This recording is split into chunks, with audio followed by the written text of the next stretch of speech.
ვლადიმირ პუტინი მზად არის უკიდურეს ზომებსა და პროვოკაციებზე წავიდეს ნატოს წინააღმდეგ უკვე უახლოეს თვეებში.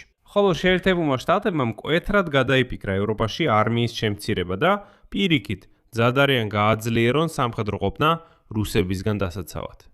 შეერთებული შტატების დაზვერვამ ოფიციალურად გააფრთხილა პოლონეთი, რომ მოსკოვი პოლონეთის ტერიტორიაზე შეიარაღებულ პროვოკაციას გეგმავს.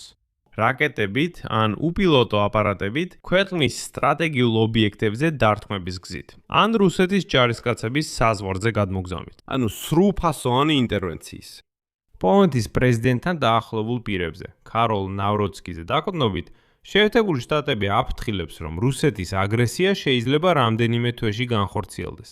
ამიტომ ამერიკელებმა ნაზად მიანიშნეს ნავროცკის, რომ უკეთესი იქნებოდა ვლადიმირ ზელენსკისთან ასე გულახდილად და ხიად არ ეჩხუბა. რადგან შეიძლება მისი დახმარება კიდევ დასჭირდეთ. თუმცა პოლონეთის საგარეო დაზვერვის სააგენტოს ხელმძღვანელმა განაცხადა, რომ რუსეთი ბალტიის ქვეყნებში სერიოზულ პროვოკაციას ამზადებს და იწინასწარმეტყველა იქ მწვანე კაცუნების გამოჩენა, როგორც ყირიმის ანექსიის დროს მოხდა. ამ ფონზე ვაშინგტონში რიტორიკა მკვეთრად შეიცვალა. Wall Street Journal წერს, რომ აშშ-ის თავდაცვის მინისტრი პიტ ჰექსეტი გეგმავდა ივნისის შეხვედრაზე ბრიუსელში ნატოს კოლეგებთან სენსაციური განცხადება გაეკეთებინა, რომ თითქოს შეერთებული შტატები ემზადება დამატებით შეამციროს თავისი სამხედრო ძალები ევროპაში. მაგრამ მისი გეგმები მკვეთრად არ მოეწონა თეთრ სახლში და პირადად დონალდ ტრამპსაც კი არ მოეწონა. ასევე კრიტიკა მოხდა ორივე პარტიის კონგრესმენების მხრიდან. შედეგად პიტ ჰექსეტმა მხოლოდ რევიზიის შესახებ განაცხადა, რომელსაც პენტაგონი ჩაატარებს ევროპული კონტინგენტის ოპტიმალური შემადგენლობის განსასაზღვრად. მე მქვია ალექსეი პეჩი, მოდით ერთად განვიხილოთ ეს თემა, მაგრამ სანამ დავიწყებთ, გთხოვთ გამოიწერეთ არხი, მოიწონეთ ეს გამოშვება და დაწევეთ ნებისმიერი კომენტარი ამ ვიდეოს ქვეშ. ასე რომ ორი გამოცემის, The Telegraph-ის და One-ეთის წყაროები წერენ, რომ ვაშინგტონმა გააფრთხილა ვარშავა, რომ მოსკოვი გეგმავს შეიარაღებულ პროვოკაციას პოლონეთის ტერიტორიაზე. პოლონეთის სტრატეგიულ ობიექტებზე რაკეტებით ან უპილოტოებით დარტყმის გზით, ან თუნდაც რუსეთის ჯარისკაცების საზღვარზე გადმოსვლის გზით. ამერიკული დაზვერვის თქმით, ასეთი ქმედებების მიზანი შეიძლება იყოს ნატოს მზადყოფნის გამოცდა საკუთარი ტერიტორიის დასაცავად. ასევე სამხედრო ესკალაცია და დასავლელი მოკავშირეების იზოლება შეაჩერონ დახმარება უკრაინისთვის. პოლონეთის პრეზიდენტ კაროლ ნავროცკისთან დაახლოებული პირების თქმით, აშშ-მ გააფრთხილა, რომ რუსეთის აგრესია შეიძლება განხორციელდეს უახლოეს რამდენიმე თვეში. და ახლა პოლონეთის უსაფრთხოების სამსახურებში მიაჩნიათ, რომ მოსკოვი შეიძლება სცადოს უპილოტო აპარატებით კრიტიკული ინფრასტრუქტურის, მათ შორის ელექტროენერგიის ობიექტებზე თავდასხმა. ან განახორციელოს ავიადარტყმების იმიტაცია, რაც პოლონეთს აიძულებს გააქტიუროს საჰაერო თავდაცვის სისტემები. ასევე ხელისუფლება არ გამორიცხავს სცენარს, როდესაც რუსეთის ჯარები შეზღუდული მასშტაბით სახმელეთო შეჭრას განახორციელებენ ბელარუსის ან კალინინგრადის ოლქის საზღვარზე. ყველაზე ექსტრემალურ შემთხვევაში კი შეიძლება ჰიბრიდული თავდასხმა განხორციელდეს სასაზღვრო რეგიონში. ამის შესახებ პოლონეთის დაზვერვის ერთ-ერთმა წყარომ განაცხადა. სხვა ინფორმირებულმა თანამოსაუბრემაც აღნიშნა, რომ სრულიად შესაძლებელია პოლონეთში შეიარაღებული შეღწევა რუსი ან ბელარუსი ჯარისკაცების მონაწილეობით. წყაროების თქმით, კრემლი შეიძლება თავის ქმედებებს ისე წარმოაჩინოს, თითქოს GPS-ის გაუმართავობის გამო გზა აებნათ და სამხედროები უნებლიეთ პოლონეთის ტერიტორიაზე შევიდნენ. ან როგორც სამაშველო ოპერაცია ვერტფრემის ევაკუაციის მიზნით, რომელსაც იქ გაუმართავობა შეექმნა და შემთხვევით პოლონეთის ტერიტორიაზე ჩამოვარდა. აი გამოცემა One-ეთის წყაროები ამბობენ, რომ რუსეთის ფედერაცია იმედოვნებს პოლონეთი არ გახსნის ცეცხლს რუს სამხედროებზე და აშშ-ის ზეწოლის ქვეშ მოსკოვთან ან მინსკთან მოლაპარაკებებში ჩაერთვება. ანუ გათვლილია იმაზე, რომ ვითომ დაიკარგნენ, შემთხვევით შევიდნენ, ვერტფრენი ჩამოვარდა, სამაშველო მისიაში წავიდნენ და თითქოს ეს რუსი ჯარისკაცები პოლონელებზე არ ისვრიან. პოლონელები უარს ამბობენ ცეცხლის გახსნაზე და მოლაპარაკებების მაგიდასთან ხდებიან. და აი რუსეთი, როგორც თანამოსაუბრეები ამბობენ, გამარჯვებად მიიჩნევს იმ სცენარს, როდესაც პოტენციური შეჭრის მონაწილეების პოლონეთიდან გაყვანა მოხდება ამ მოლაპარაკებების შედეგად და არა იმიტომ, რომ მათ ამას სამხედრო გზით აიძულებენ. ანუ ეს იმას ნიშნავს, რომ რუსებს შეუძლიათ თავხედურად შევიდნენ პოლონეთის ტერიტორიაზე, შემდეგ ილაპარაკონ და გამოვიდნენ და თითქოს არავინ აიძულებს მათ. ამასთან როგორც წყაროები აღნიშნავენ, დასავლეთის მხრიდან კიევისთვის მხარდაჭერის შეწყვეტა პოლონეთის ტერიტორიის გათავისუფლების სანაცვლოდ შეიძლება გახდეს კრემლის ერთ-ერთი მთავარი მოთხოვნა ასეთ მოლაპარაკებებზე. ნაროდსკის გარემოცვიდან ერთ-ერთმა წყარომ განაცხადა, რომ აშშ ციტატა სისტემატურად აწვდის პოლონეთს ინფორმაციას რუსეთის მუდმივად წარმოქმნილ გეგმებზე ნატოს აღმოსავლეთ ფლანგზე დათქვენის შესახებ. და აღნიშნავენ, რომ ვარშავას ამისგან 100%-იანი გარანტია არ აქვს.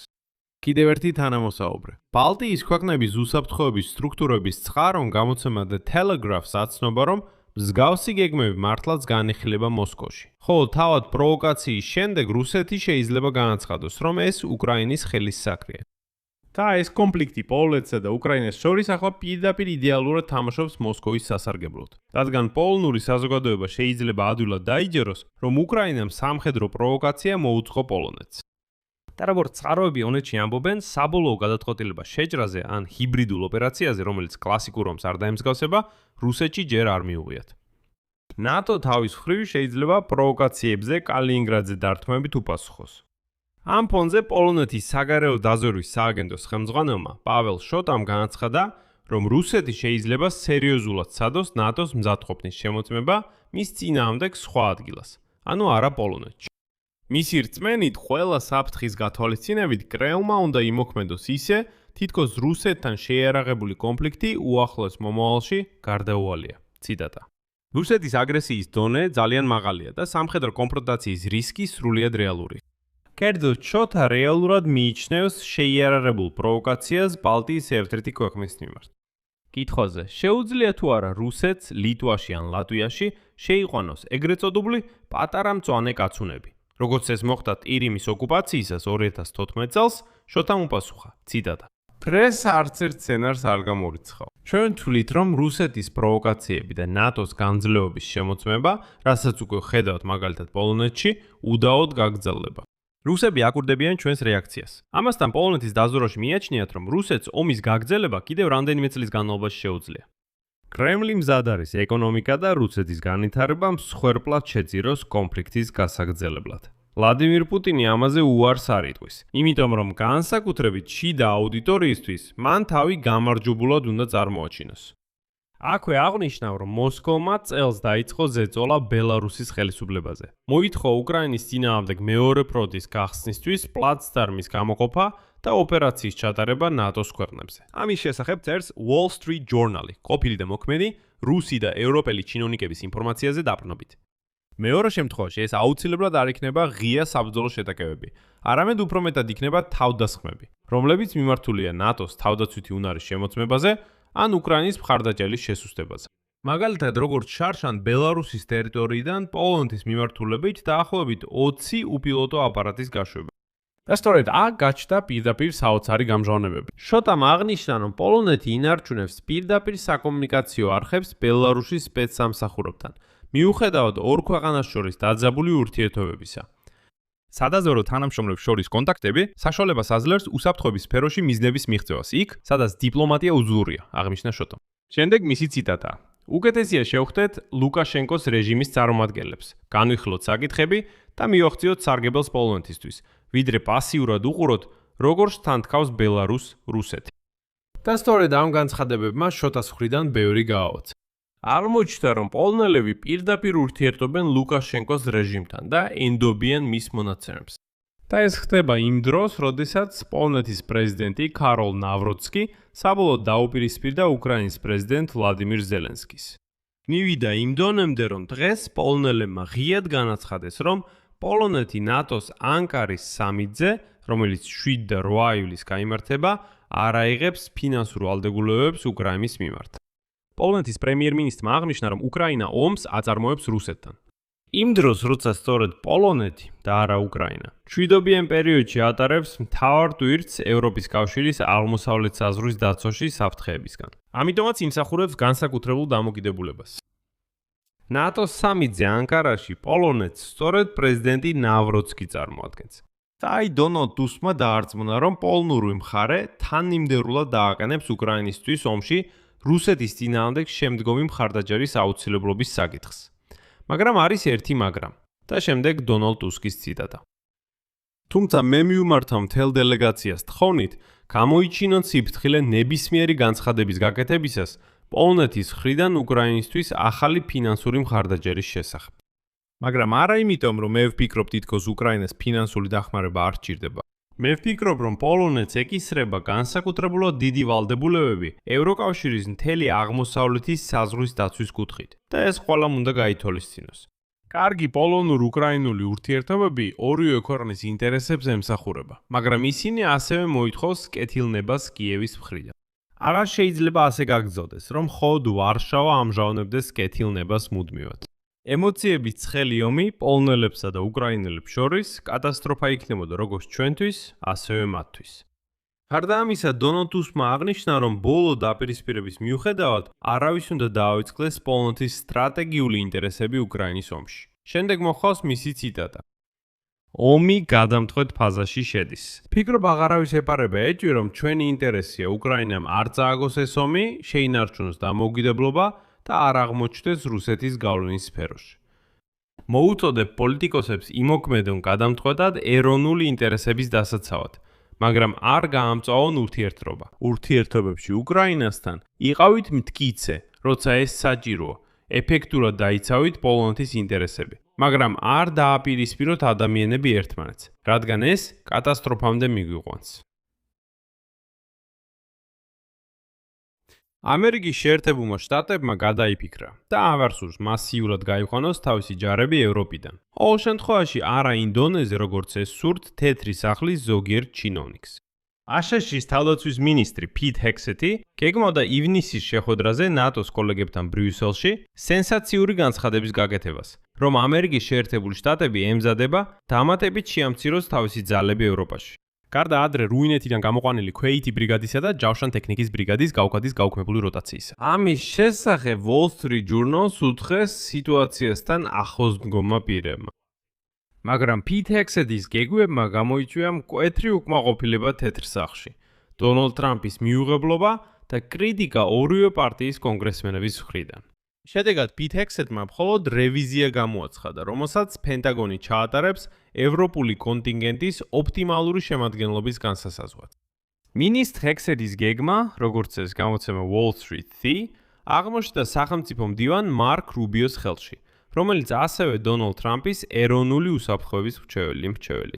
როგორც ჩანს, მარკ რუბიოს ესეთი გეგმები არ მოეწონა და ამის შემდეგ პიტ ჰექსეტის გეგმა გაუქმდა. თავად პრეზიდენტი დონალდ ტრამპი ადრე გაკურებული დარჩა პიტ ჰექსეტის მაისის გადაწყვეტილებით. მოულოდნელად უარი ეთქვა ტეხასის ჯავშან ტექნიკის ბრიგადის პოლონეთში გაგზავნაზე დაგეგმილი 9 თვიანი რევიზიის ფარგლებში.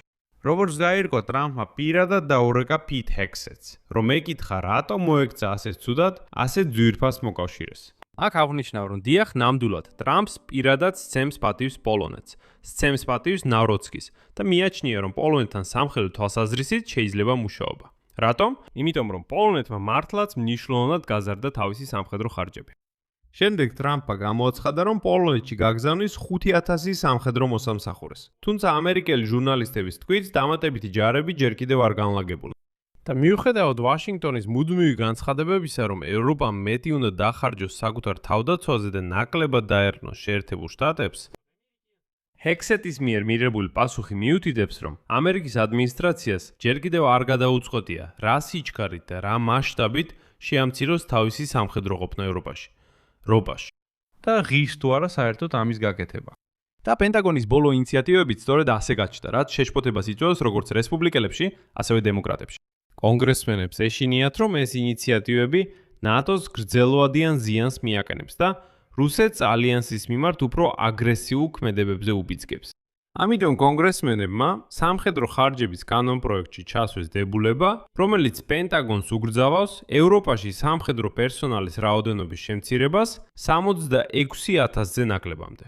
რისკების შეფასების გარეშე ხელმძღვანელის მხრიდან. აშშ-ის ევროპული სარდლობის ხელმძღვანელისა და გაერთიანებული შტაბების კომიტეტის თავმჯდომარის, ასევე თავად თავდაცვის მინისტრის დადასტურების გარეშე. მოკლედ, პეტუხ ჰექსეტს მართლა მოუჭირეს გაიქი. აქ წერტილებს დავაყენებ. თქვენი აზრი და დასკვნები დაწევეთ კომენტარებში ამ გამოშვების ქვეშ. გამოიწერეთ არხი, დააწყაბუნეთ ზარზე და არ დაგავიწყდეთ ლაიქის დაჭერა. ეს იყო ყველაფერი, იზრუნეთ საკუთარ თავზე, ყველას მშვიდობა.